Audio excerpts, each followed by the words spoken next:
ಬಹುಶಃ ನೀವು ಇನ್ನೊಂದು ಎಪಿಸೋಡ್ ಕೊಟ್ಟರು ನಾನು ಹೇಳುವಷ್ಟು ಅವರ ಸಾಧನೆಗಳಿವೆ. ಆದರೆ ಅದಕ್ಕೆ ಪ್ರಸ್ತುತ ನನ್ನ ಪ್ರಕಾರ ಏನಂತ ಹೇಳಿದ್ರೆ, ಈ ಒಂದು ಇವೆಂಟ್ ಅನ್ನು ಯಾಕಿಷ್ಟು ಮೀಡಿಯಾದವರು ಹೈಪ್ ಮಾಡ್ತಾರೆ ಅಂತ ಹೇಳುವಂತಹದ್ದು ಇರುವಂತ ಒಂದು ವಿಚಾರ. ಇವಾಗ ಮೀಡಿಯಾದವರಾಗ್ಲಿ ಅಥವಾ ವಿರೋಧ ಪಕ್ಷದವರು ಟೀಕೆ ಮಾಡ್ತಾ ಇದ್ದಾರೆ.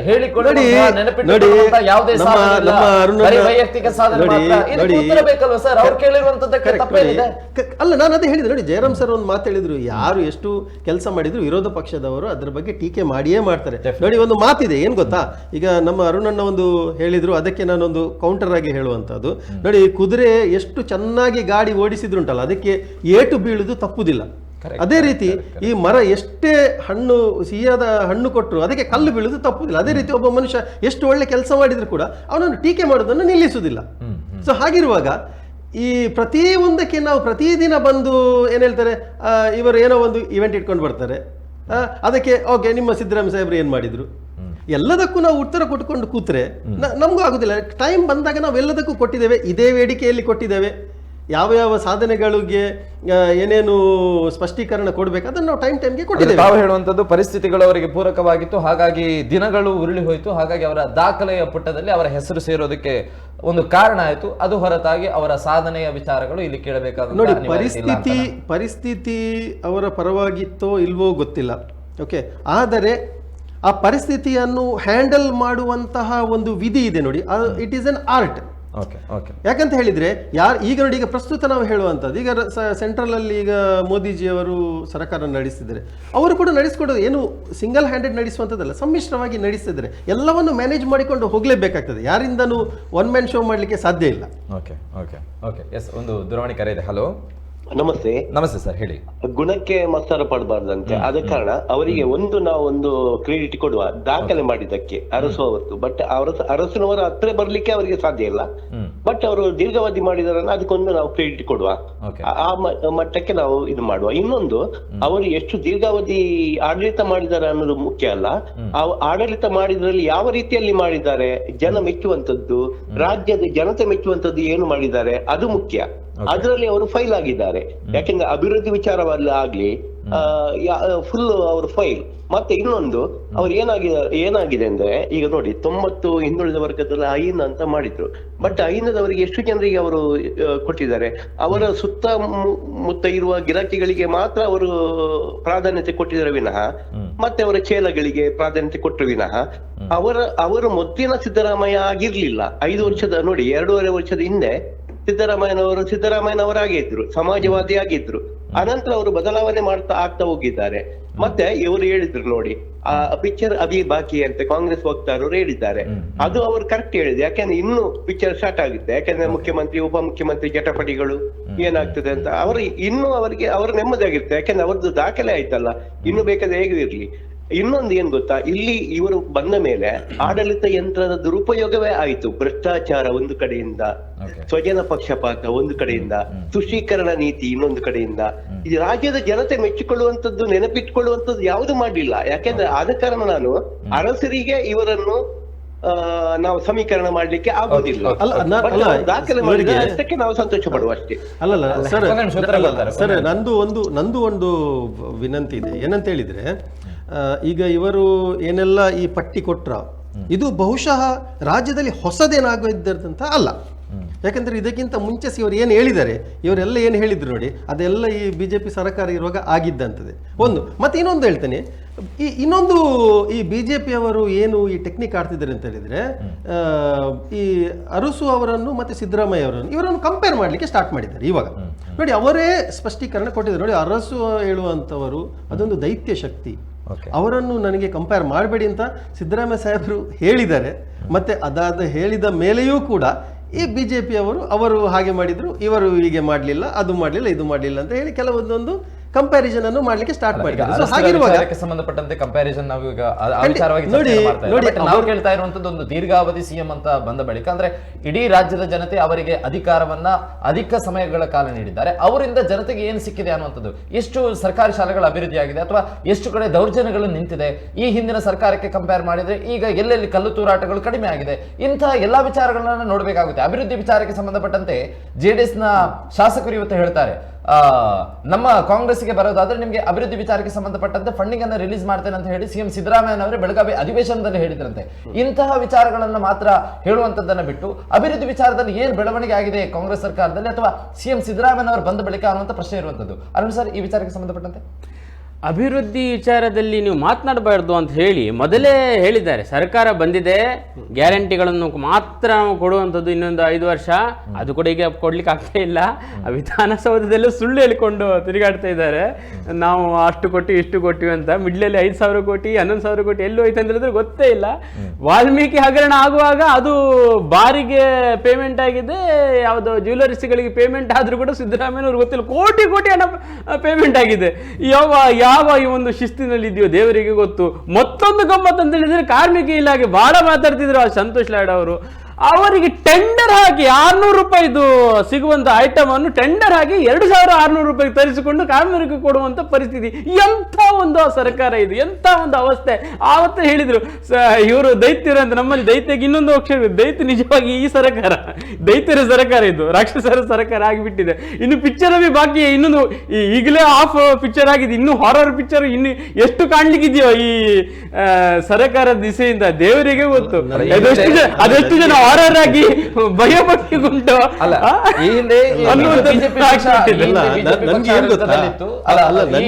ಬಿಜೆಪಿ ಪಕ್ಷ ಆಡಳಿತದಲ್ಲಿತ್ತು. ಆ ಸರ್ಕಾರದ ಅವ್ಯವಸ್ಥೆಗಳನ್ನ ಕಂಡು ಈಗ ಸರ್ಕಾರವನ್ನು ಬದಲು ಮಾಡಿರುವಂತದ್ದು, ಕಾಂಗ್ರೆಸ್ಗೆ ಅವಕಾಶ ನೀಡಿರುವಂತದ್ದು.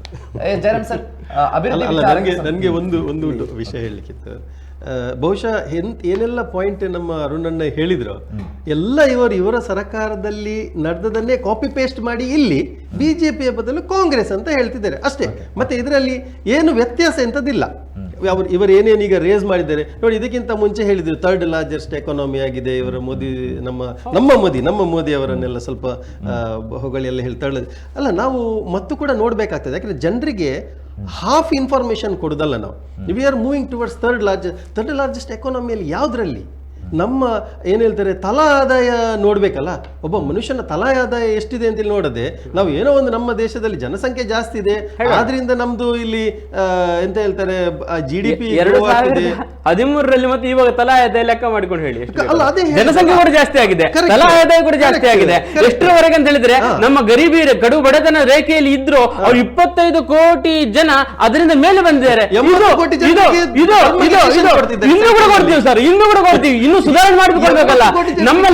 ನಮ್ಮಲ್ಲಿ ಹಾಸ್ಪಿಟಲ್ ಇಂದ ಹೊರಗೆ ಬಂದ ಕೂಡಲೇ ಅವ್ರದ್ದು ಏನು ದವಾ ಮತ್ತು ಅದೇನೋ ಅವರಿಗೆ ಬೇಕಾದ ಚಿಕಿತ್ಸೆ ನಿಲ್ಲಿಸೋದಿಲ್ಲ.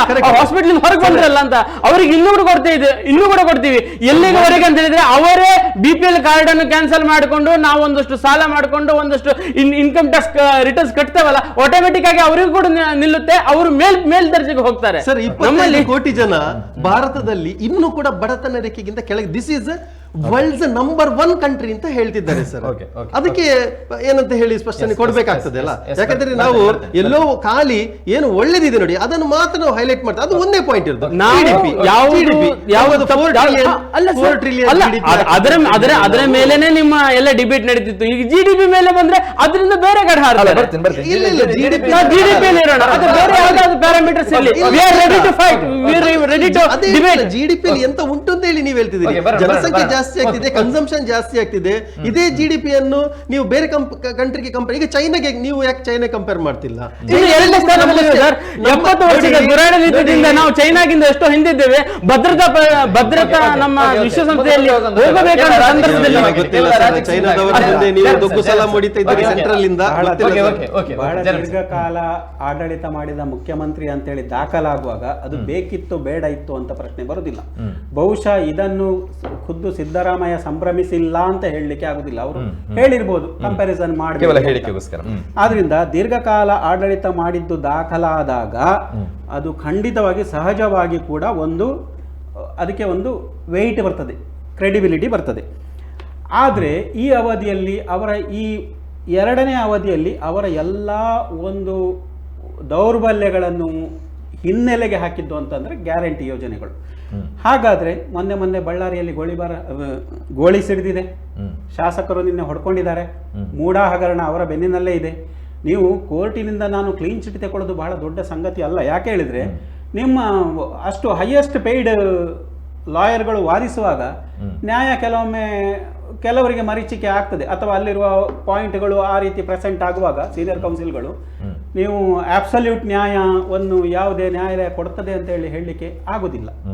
ಅದು ಕಾನೂನನ್ನೇ ಹೋಗ್ತದೆ. ಕಾನೂನು ಅದಕ್ಕಾಗಿ ಹೇಳಿದ್ದು, ಕಾನೂನು ಕೆಲವೊಮ್ಮೆ ಕತ್ತೆಯ ಹಾಗೆ ಅಂತ. ಇದನ್ನು ನೀವು ನೋಡುವಾಗ ಸಹಜವಾಗಿ ಅರಸರ ದಾಖಲೆಯನ್ನು ಸರಿಗಟ್ಟಿದ್ರು. 1 ವರ್ಷದ ಹಿಂದೆ ಅವರು ಬೇರೆ ಒಂದು ಸಂದರ್ಭದಲ್ಲಿ ಒಂದು ಟಿವಿ ಕೊಟ್ಟ ಚಾನಲಲ್ಲಿ ಹೇಳಿದಾರಂತೆ, ನಾನು ಅರಸರ ದಾಖಲೆಯನ್ನು ಸರಿಗಟ್ಟಬೇಕು ಅಂತೇಳಿ ನನಗೆ ಆಸೆ ಇದೆ ಅಂತ ಒಂದು ಹೇಳಿದ್ರ ಬಗ್ಗೆ ಒಂದು ಕಡೆ ದಾಖಲೆ ಇದೆ. ಹಾಗಾಗಿ ಅರಸು ದಾಖಲೆಯನ್ನು ಮುರಿದಾಗ ಅರಸು ಅವರ ಸಾಧನೆ ಮತ್ತು ಇವರ ಸಾಧನೆ ಒಂದು ಕಂಪ್ಯಾರಿಸನ್ಗೆ ಬಂದೇ ಬರ್ತದೆ, ನೀವು ಯಾವುದರಲ್ಲಿ ಕೂಡ. ಆದ್ರಿಂದ ಅದರಲ್ಲಿ ದೋಷ ಏನಿಲ್ಲ. ಇದರಲ್ಲಿ ನಾವು ಹೋಲಿಕೆ ಇಲ್ವಾ? ಹೋಲಿಕೆ ಇದೆ. ಇಬ್ಬರು ಮೈಸೂರಿನವರು, ಇಬ್ಬರೂ ಕೂಡ ಸಾಮಾಜಿಕ ನ್ಯಾಯಕ್ಕೆ ಪ್ರತೀಕ, ಅಂದರೆ ಒಂದು ಐಕಾನ್ ಆಗಿರುವವರು ಅವರು ಆಗಿದ್ರು, ಈಗ ಇವರು ಆಗಿರುವವರು, ಜನಪರ ಕಾರ್ಯಕ್ರಮಗಳನ್ನು ತಂದವರು. ಒಂದು ವ್ಯವಸ್ಥೆ ಹೀಗೆ ಅಂತ ಇದ್ದಾಗ ಆ ವ್ಯವಸ್ಥೆಯಿಂದ ಸ್ವಲ್ಪ ಹೊರಗೋಗಿ ಯಾವ ಸೌಲಭ್ಯಗಳು ಜನರಿಗೆ ಮುಟ್ಟುವುದಿಲ್ಲ ಅಂತ ಆಗಿದ್ವೋ ಆ ಸೌಲಭ್ಯಗಳು ಆ ಜನರ ಬಳಿಗೆ ಹೋಗಲಿಕ್ಕೆ ಒಂದು ಹಾದಿ ರೂಪಿಸಿಕೊಟ್ಟವರು ಇವರಿಬ್ಬರು ನಾಯಕರು. ಸಿದ್ದರಾಮಯ್ಯ ತಮ್ಮ ಮೊದಲ ಅವಧಿಯಲ್ಲಿ ಭಾಗ್ಯಗಳನ್ನು ತಂದರು. ಅದು ಒಂದು ರಿವಲ್ಯೂಷನ್ ಮಾಡಿತು, ಒಂದು ಹಂತದಲ್ಲಿ ಅದು ರಿವಲ್ಯೂಷನ್ ಮಾಡಿತು. ಇವತ್ತು ತಂದಿರುವ ಗ್ಯಾರಂಟಿಗಳು ಅನೇಕ ಅವರನ್ನೊಂದು ಬಡವರ ಪರ ರಾಜಕಾರಣಿಯನ್ನಾಗಿ ಮಾಡಿವೆ. ನಿಮಗೆ ಅಧ್ಯಯನ ವರದಿಗಳು ಏನು ಹೇಳಿವೆ ಅಂತಂದರೆ, ಮಹಿಳೆಯರಿಗೆ ಇವರ ಈ ಗ್ಯಾರಂಟಿಯಿಂದಾಗಿ ಮಹಿಳೆಯರಿಗೆ ಹಣಕಾಸು ಸ್ಥಿರತೆ ಬಂದಿದೆ, ಮನೆಗಳಿಗೆ ಒಳಿತಾಗಿದೆ, ಮೂಲ ಸೌಕರ್ಯಗಳನ್ನು ಒದಗಿಸಿವೆ ಅಂತೇಳಿ ಒಂದು ರಫ್ ಆದ ಒಂದು ಐಡಿಯಾವನ್ನು ಅವುಗಳು ಕೊಡ್ತವೆ. ಇದನ್ನು ನಾವು ಸಾರಸಗಟಾಗಿ ನಿರಾಕರಿಸಲಿಕ್ಕೆ ಆಗೋದಿಲ್ಲ. ಇಲ್ಲಿ ಇನ್ನೊಂದು ಪ್ರಶ್ನೆ ಬರೋದೇನೆಂದರೆ, 2013ರಲ್ಲಿ ಕಾಂಗ್ರೆಸ್ಸನ್ನು ಅಧಿಕಾರಕ್ಕೆ ತಂದವರು ಯಾರು? ಸಿದ್ದರಾಮಯ್ಯರೇ. ನೀವು ಅಲ್ಲಿ ಹೇಳ್ತೀರಿ ಸಿದ್ದರಾಮಯ್ಯರು ಅಂತ, ಯಾಕಂದ್ರೆ ಆಗ ಅವರು ಏನು ಮಾಡ್ತಾರೆ, ಬಳ್ಳಾರಿ ರೆಡ್ಡಿಗಳ ವಿರುದ್ಧ ತೊಡೆತಟ್ಟಿ ಧರಣಿ ದೊಡ್ಡ ಪಾದಯಾತ್ರೆ ಮಾಡ್ತಾರೆ. ಅವರು ಬೆಂಗಳೂರಿಂದ ಬಳ್ಳಾರಿಗೆ ಕೈಗೊಂಡ 320 ಕಿಲೋಮೀಟರ್ ಯುದ್ಧದ ಪಾದಯಾತ್ರೆ ಅದು ಅವರನ್ನು ಆ ಹೊತ್ತಿನಲ್ಲಿ ಕಾಂಗ್ರೆಸ್ನು ಅಧಿಕಾರಕ್ಕೆ ಇರುತ್ತದೆ. ಕಳೆದ ಸರ್ತಿ ಏನು ಮಾಡ್ತಾರೆ ಅವರು, ಬಿಜೆಪಿಯ ಭ್ರಷ್ಟಾಚಾರವನ್ನು ಮುನ್ನೆಲೆ ಮಾಡ್ತಾರೆ ಮತ್ತು ಅವರ ಬಡವರ ಬಂದು ಇಮೇಜನ್ನು ಮುಂದೆ ತರ್ತಾರೆ. ಅಹಿಂದದ ಒಂದು ಮತವನ್ನು ಹೇಗೆ ಕ್ಯಾಪ್ಚರ್ ಮಾಡಬೇಕು ಅದನ್ನು ಮಾಡ್ತಾರೆ. ಆದ್ದರಿಂದ ಅಧಿಕಾರಕ್ಕೆ ತರುವಲ್ಲಿ ಸಿದ್ದರಾಮಯ್ಯರ ಪಾತ್ರ ಮಹತ್ವದ್ದು ಅಂತ ನೀವು ಒಪ್ಪಿಕೊಂಡ ಮೇಲೆ ಅವರ ಸಾಧನೆ ಏನು ಎಂಬುದು ತುಲನಾತ್ಮಕ ಕಂಪ್ಯಾರಿಟಿವ್ ಆಗಿ ಮೌಲ್ಯಮಾಪನಕ್ಕೆ ಒಳಪಡಲೇಬೇಕಾಗ್ತದೆ. ಅರಸು ತಂದಂತ ಭೂ ಸುಧಾರಣೆಗಳ ಕಾಯ್ದೆ ಉಂಟಲ್ಲ, ಅದು ಒಂದು ಗೇಮ್ ಚೇಂಜರ್ ಆಯ್ತು. ಆ ಕಾಲಕ್ಕೆ ಗೇಮ್ ಚೇಂಜರ್ ಆಯ್ತು, ಒಂದು ಹಂತದಲ್ಲಿ ಸತ್ಯ ಅದೊಂದು ಕ್ರಾಂತಿಕಾರಿ ಬದಲಾವಣೆ ಅಂತ ಹೇಳಿ ಪರಿಗಣನೆ. ಆ ಅವಧಿಯಲ್ಲಿ ಒಂದು ಏನು ಸ್ವಲ್ಪ ಮೇನ್ ಸ್ಟ್ರೀಮಿಂದ ಹೊರಗೆ ಹೋಗಿ ಒಂದು ರಾಜಕೀಯ ಮಾಡುವುದೇ ಒಂದು ದೊಡ್ಡ ಕ್ರಾಂತಿಕಾರಿ ಬದಲಾವಣೆ. ಅಂದರೆ ಸಾಮಾಜಿಕ ನ್ಯಾಯದ ಬಗ್ಗೆ ಅನುಷ್ಠಾನಕ್ಕೆ ತರೋದಲ್ಲ, ಆ ಬಗ್ಗೆ ಯೋಚಿಸುವುದೇ ಒಂದು ದೊಡ್ಡ ಬದಲಾವಣೆ ಆಗಿತ್ತು. ಯಾಕಂದರೆ ಆಗ ಅಸ್ಪೃಶ್ಯತೆ ಎಲ್ಲ ಕಡೆಯಲ್ಲಿಯೂ ಚಾಲ್ತಿಯಲ್ಲಿ ಇತ್ತು, ಕರ್ನಾಟಕ ಕೂಡ 1970ರ ದಶಕ. ಆದ್ದರಿಂದ ಅರಸೂರ ದಾಖಲೆಗಳನ್ನು ಸರಿಗಟ್ಟಿದ್ದಾರೆ ಸಿದ್ದರಾಮಯ್ಯ ಅವರು ಅಂತ ಇತಿಹಾಸದಲ್ಲಿ ದಾಖಲಾಗುವಾಗ ಅರಸುರ ಆಡಳಿತಕ್ಕೂ ಸಿದ್ದರಾಮಯ್ಯರ ಆಡಳಿತಕ್ಕೂ ಕಂಪ್ಯಾರಿಸನ್ ಸಲ್ಲದು, ಮಾಡಬಾರದು ಎಂಬುದು ಅದು ಆ ಒಂದು ಹೇಳಿಕೆ ಇದಲ್ಲ. ಅದು ತನ್ನನ್ನು ತಾನು ಅವರ ಪ್ರಾಬಲ್ಯ ಅಥವಾ ಅವರ ಸಾಧನೆಗಳ ಒಟ್ಟಿಗೆ ನಿಕಷಕ್ಕೊಳಕೊಡುವಾಗ ತಾನು ಸಣ್ಣವನಾಗುವೇನೇನೋ ಎಂಬ ಭಯದಿಂದ ತನ್ನ ರಕ್ಷಣೆಗೆ ಬಳಸಿದ ಅಸ್ತ್ರ ಅಂತಲೇ ಪರಿಭಾವಿಸಬೇಕಾಗ್ತದೆ. ಓಕೆ, ಕಾಂಗ್ರೆಸ್ ಪ್ರತಿ ಬಾರಿಯೂ ಕೂಡ ಹೇಳುತ್ತೆ 16 ಬಾರಿ ಬಜೆಟ್ ಅನ್ನು ಮಂಡಿಸಿರುವಂತಹ ಒಂದು ಹೆಮ್ಮೆ ಅಂತ ಇದ್ರೆ ಕರ್ನಾಟಕದ ರಾಜ್ಯದಲ್ಲಿ ಅದು ಸಿಎಂ ಸಿದ್ದರಾಮಯ್ಯನವರಿಗೆ ಅಂದ್ರೆ ಆರ್ಥಿಕತೆ ವಿಚಾರದಲ್ಲಿ ತುಂಬಾನೇ ನಾಲೆಜ್ ಇರುವಂತಹ ಸಿದ್ದರಾಮಯ್ಯನವರು ಪ್ರಸ್ತುತ ರಾಜ್ಯದ ವಿಚಾರವನ್ನು ನೋಡೋದಾದ್ರೆ 24.91% ಈ ರಾಜ್ಯದ GDP ಮೇಲೆ ಇರುವಂತದ್ದು. ಅಂದ್ರೆ 7.65 ಲಕ್ಷ ಕೋಟಿಯಷ್ಟು ಸಾಲದಲ್ಲಿ ಈಗ ಪ್ರಸ್ತುತ ರಾಜ್ಯ ಇರುವಂತದ್ದು. ಅಂದ್ರೆ ಆರ್ಥಿಕತೆ ವಿಚಾರದಲ್ಲಿ ನಾಲೆಜ್ ಇರುವಂತವರು, 16 ಬಾರಿ ಬಜೆಟ್ ಅನ್ನು ಮಂಡಿಸಿರುವಂತವರು, ರಾಜ್ಯ ಮಾತ್ರ ಈಗ ಇಷ್ಟು ಲಕ್ಷ ಕೋಟಿಯಷ್ಟು ಸಾಲದಲ್ಲಿದೆ. ಅಂದ್ರೆ ಜನತೆಗೆ ನಾನು ಆಗದಿಂದ ಕೇಳ್ತಾ ಇರುವಂತದ್ದು, ಬರೀ ದಿನಗಳು ಕಳೆದರೆ ಸಾಕ, ರಾಜ್ಯಕ್ಕೆ ಸಂಬಂಧಪಟ್ಟಂತೆ ಅಭಿವೃದ್ಧಿಗಳು ಕಾಣ್ತಾ ಇಲ್ಲ, ಕೇವಲ ಸಾಲಗಳಾಗ್ತಾ ಇದೆ, ಅಥವಾ ಮಾಡಿರುವಂತಹ ಸಾಲನಾದ್ರೂ ಯಾವುದಕ್ಕೆ ವಿನಿಯೋಗ ಆಗ್ತಾ ಇದೆ ಈ ವಿಚಾರಗಳು ಕೂಡ ಗೊತ್ತಾಗ್ತಾ ಇಲ್ಲ. ಕೇವಲ ಗ್ಯಾರಂಟಿಗೆ ಅದನ್ನು ವಿನಿಯೋಗಿಸಿದ್ರೆ ಸಾಕ, ಶಾಸಕರಿಗೆ ಸಂಬಂಧಪಟ್ಟಂತೆ ಸ್ವಪಕ್ಷದ ಶಾಸಕರೇ ಧ್ವನಿ ಎತ್ತುತ್ತಾ ಇದ್ದಾರೆ, ಅಭಿವೃದ್ಧಿಗೆ ಸಂಬಂಧಪಟ್ಟಂತೆ ಯಾವುದೇ ಫಂಡಿಂಗ್ಗಳು ಬರ್ತಾ ಇಲ್ಲ ಅಂತ ಹೇಳಿ ಈ ವಿಚಾರವನ್ನು ನಾವು ಆಗದಿಂದಲೂ ಕೂಡ ಕೇಳ್ತಾ ಇರುವಂಥದ್ದು. ಕೇವಲ ದೇವರಾಜ ಅರಸು ಅವರಿಗೆ ಕಂಪೇರ್ ಮಾಡ್ತಾ ಇಲ್ಲ, ಈ ದೀರ್ಘಾವಧಿ ಸಿಎಂ ಆದ ಬಳಿಕ ಅಥವಾ ಈ ಒಂದು ಟರ್ಮ್ ಅಲ್ಲಿ ರಾಜ್ಯದ ಜನತೆಗೆ ಸಿಕ್ಕಿರುವಂತದ್ದಾದ್ರೂ ಏನು ಅಂತ ಹೇಳಿ. ಕೇವಲ ಸಾಲ ಮಾತ್ರನಾ ಪ್ರತಿಯೊಬ್ಬರ ತಲೆಯ ಮೇಲೂ ಕೂಡ? ನೋಡಿ, ನೀವು ಈಗ 7.5 ಲಕ್ಷ ಕೋಟಿ ಸಾಲ ಇದೆ ಅಂತ ಹೇಳಿದಿರಿ. ಬಹುಶಃ ನಿಮ್ಮ ಒಂದು ಗಮನಕ್ಕೆ ನಮ್ಮ ರಾಜ್ಯದ GDP ಕೂಡ 25 ಲಕ್ಷ ಕೋಟಿ ಇದೆ. ಓಕೆ, ಸೊ ಹಾಗಿರುವಾಗ ಏನು ದೊಡ್ಡ ಮಟ್ಟದ ಏನು ಸಾಲ ಅಲ್ಲ.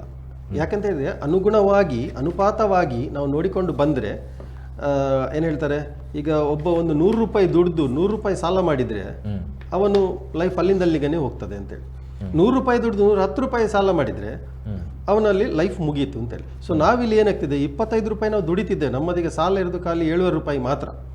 ಸೊ ಇದರಲ್ಲಿ ನಾನು ಏನು ಹೇಳ್ಬೇಕಂತ ಹೇಳಿದರೆ, ಬಹುಶಃ ಈ ಹಿಂದಿನ ಸರಕಾರಗಳು ಏನೇನು ಕೊಡುಗೆಗಳು ಕೊಟ್ಟಿದ್ದೇವೆ, ನಾನು ಎಲ್ಲವನ್ನು ನಾವು ಸಿದ್ದರಾಮಯ್ಯ ಸಾಹೇಬರೇ 25 ಲಕ್ಷ ಕೋಟಿವರೆಗೆ ತಂದರು ಅಂತ ನಾನು ಹೇಳುವಂಥದ್ದು ಅಲ್ಲ. ನಂಬರ್ 1 ನೆನಪಲ್ಲಿ ಇಟ್ಕೊಳ್ಳಿ. ಹಿಂದಿನ ಸರ್ಕಾರದ ಕೊಡುಗೆ ಕೂಡ ಇದೆ, BJP ಸರ್ಕಾರದ ಕೊಡುಗೆ ಕೂಡ ಇದೆ, ಅದರಲ್ಲಿ ನಾವು ಇಲ್ಲ ಅಂತ ಎಲ್ಲೂ ಕೂಡ ನಾವು ಒಪ್ಕೊಳ್ತಿಲ್ಲ. ಹಾಗಿರುವಾಗ ಈಗ ಏನು ಜನರಿಗೆ ಈ ಭಾಗ್ಯಗಳ ಮುಖಾಂತರ ಏನು ಬೆನಿಫಿಟ್ಸ್ಗಳು ಹೋಗ್ತಾ ಇದೆಯೋ, ಖಂಡಿತವಾಗಿಯೂ ಇದರಲ್ಲಿ ಜನರಿಗೆ ಉಪಯೋಗ ಆಗಿದೆ. ಯಾಕಂತ ಹೇಳಿದರೆ ಈ ವಿಚಾರವಾಗಿ ನನಗೆ ನಮ್ಮ ಜಯರಾಮ್ ಸರ್ ಹೇಳಬೇಕಿತ್ತು ಕೆಲವೊಂದು ವಿಚಾರ, ಅದನ್ನು ಅವರು ಆಲ್ರೆಡಿ ವ್ಯಕ್ತಪಡಿಸಿದ್ದಾರೆ. ನಾವು ಹೇಳಿದರೆ ಅದು ನಾವೇ ಹೊಗಳಿಕೊಂಡಾಗೆ ಆಗ್ತದೆ ಅಂತ, ಇದನ್ನು 3ನೇ ಅವರು ಹೇಳಬೇಕಾಗ್ತದೆ. ಬಹುಶಃ ಈಗ ಪ್ರಸ್ತುತ ಪರಿಸ್ಥಿತಿಯಲ್ಲಿ ನೀವು ಮತ್ತೊಂದು ವಿಚಾರವನ್ನು ತೆಗೆದಿರಿ. ಏನಂತ ಹೇಳಿದರೆ, ಅರಸು ಅವರಿಗೆ ಮತ್ತು ಸಿದ್ದರಾಮಯ್ಯ ಅವರಿಗೆ ನಾವು ಕಂಪ್ಯಾರಿಸನ್ ಮಾಡೋದು ನೋಡಿ, ಇದರಲ್ಲಿ ನಾವು ಹಲವಾರು ಅಂಶಗಳನ್ನು ನಾವು ಗಣನೆಗೆ ತಗೊಳ್ಬೇಕಾಗ್ತದೆ. ಯಾಕಂತ ಹೇಳಿದ್ರೆ ಅರಸು ಅವರಿದ್ದ ಕಾಲ, ಆ ಟೈಮಿನಲ್ಲಿ ರಾಜಕೀಯ ಹೇಗಿತ್ತು, ಆ ಕಾಲದಲ್ಲಿ ಆರ್ಥಿಕ ಪರಿಸ್ಥಿತಿ ಹೇಗಿತ್ತು, ಆ ಕಾಲದಲ್ಲಿ ಸಾಮಾಜಿಕ ಪರಿಸ್ಥಿತಿ ಹೇಗಿತ್ತು, ಅದಕ್ಕನುಗುಣವಾಗಿ ಅರಸು ಅವರು ಏನೆಲ್ಲ ಕ್ರಮಗಳನ್ನು ತಗೊಂಡ್ರು. ಒಂದು ಪ್ರಸ್ತುತ ರಾಜಕೀಯ ಕಾಲಘಟ್ಟದಲ್ಲಿ ತಗೊಳ್ಳುವಾಗ ಈಗಿನ ಪರಿಸ್ಥಿತಿ ಹೇಗಿದೆ, ಅದಕ್ಕೆ ಅನುಗುಣವಾಗಿ ಏನೇನು ಏನು ಹೇಳ್ತಾರೆ ಮೆಷರ್ಸ್ ತಗೊಂಡ್ರು ಅದರದ್ದು. ಯಾಕಂತ ಹೇಳಿದರೆ ನೀವು ಏನು ಹೇಳ್ತಾರೆ, ಮೌಲ್ಯಮಾಪನ ಮಾಡುವಾಗ ನಾವು ಆ ಸ್ಕೇಲ್ ಆಗಿನ ಕಾಲದ್ದು ಬೇರೆ ಇರ್ತದೆ, ಈಗಿನ ಕಾಲದ್ದು ಬೇರೆ ಇರ್ತದೆ. ಬಹುಶಃ ನೀವು ಈಗಲೂ ಕೂಡ ಎಲ್ಲಿಯಾದರೂ ನೀವು ಮೋದಿಜಿಯವರನ್ನು ನಮ್ಮ ನೆಹರು ಅವರಿಗೆ ಕಂಪೇರ್ ಮಾಡಲಿಕ್ಕೆಲ್ಲ ಹೋದರೆ ಅದಕ್ಕೂ ಕೂಡ ಬೇರೆ ಇರ್ತದೆ. ಮೋದಿಜಿಯೇ, ನೆಹರು ಅವರೇ. ಯಾಕಂದ್ರೆ ಅವರ ಕಾಲದಲ್ಲಿ ಅವರು ಏನು ಮಾಡಬೇಕು ಅದನ್ನು ಅವರು ಮಾಡಿದ್ದಾರೆ, ಈಗಿನ ಕಾಲದಲ್ಲಿ ಏನಾಗಬೇಕು ಅದನ್ನು ಇವರು ಮಾಡ್ತಿದ್ದಾರೆ. ಸೊ ಹಾಗಿರುವಾಗ ನಾವು ಇದನ್ನು ಕಂಪ್ಯಾರಿಸನ್ ಮಾಡುವುದು ಸರಿಯಲ್ಲ ಅಂತೇಳಿ ಆಗ್ತದೆ. ನನಗೆ ಈ ಕಣ್ಣು ಇಂಪಾರ್ಟೆಂಟಾ ಅಂತ ಕೇಳುವಾಗ ನಮಗೆ ಅದು ಆಗುದಿಲ್ಲ. ಯಾಕಂತ ಹೇಳಿದರೆ 2 ಕಣ್ಣಿನ ಇದ್ರೇನೆ ಒಂದು ದೃಷ್ಟಿ ಕ್ಲಿಯರ್ ಆಗಿ ಕಾಣುವಂಥದ್ದು. ಸೊ ಹಾಗಿರುವಾಗ ಅರಸು ಈಗ ಕೆಲವು ವಿಚಾರಗಳನ್ನು ಸರ್ ಹೇಳಿದರು. ಬಹುಶಃ ನೋಡಿ, ಸಾಮಾಜಿಕ ನ್ಯಾಯ ಪದ್ಧತಿಯನ್ನು ಇವರು ಬಲವಾಗಿ ಒಪ್ಪಿಕೊಂಡವರು ಅರಸು ಅವರು, ಅದನ್ನೇ ಮುಂದುವರಿಸಿಕೊಂಡು ಬಂದವರು. ಮತ್ತು ಕೂಡ ಹೇಳ್ತೀನಿ ನೋಡಿ, ಈಗ ಏನು ಭಾಗ್ಯಗಳು ಏನು ಸಿದ್ದರಾಮಯ್ಯ ಸಾಹೇಬರು ಕೊಟ್ಟಿದ್ದಾರೆ, ಇದನ್ನು ಆ ಕಾಲದಲ್ಲಿ ಅವರು ಕೂಡ ಕೊಟ್ಟಿದ್ದಾರೆ, ಹೌದಲ್ವಾ ಸರ್? ಆ ಕಾಲದಲ್ಲಿ ಕೂಡ ಈ ಥರದ ಸ್ಕೀಮ್ಸ್ಗಳು ಇದ್ದವು, ಬಡವರಿಗೆ ಅನ್ನಭಾಗ್ಯ ಆಗಿರುವಂಥದ್ದು ಅಂಥದ್ದು ಸ್ಕೀಮ್ಗಳನ್ನು ಕೂಡ ಕೊಟ್ಟಿದ್ದಾರೆ.